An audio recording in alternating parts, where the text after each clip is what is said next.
So for the skin, I've created a principal shader with subsurface on very, very slightly, because you really only see the nose and the gums of this guy.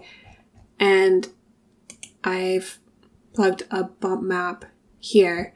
And what I did was, I'll show you an early test render, but basically this mesh has such fine wrinkles. It's amazing, but I was having issues where the skin was showing through the fur in the really fine areas, and I decided just to cheat it by bringing up the skin color.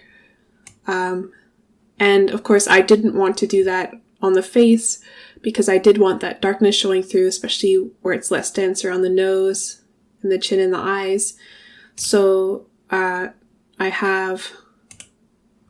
just have a basic mask here, and so we've got the RGB of the skin here.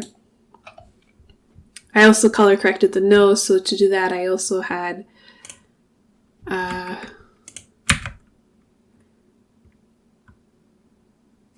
nose mask here. So I did a color correction overall on the texture and used a mix node. So what it's doing is taking the first input, which is the original texture, then taking the color correction as the second input, and as the bias I'm using that mask texture. So wherever that it is white, it's going to be showing the second input, and wherever it's black, it's going to be showing the first input.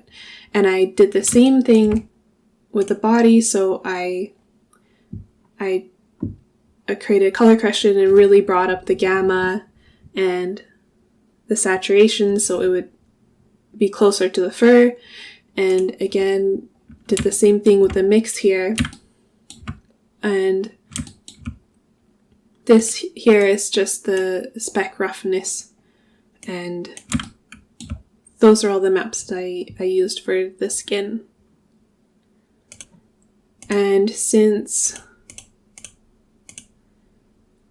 all there is on this node is the skin, I've actually just applied the material at the top here rather than inside with a material node.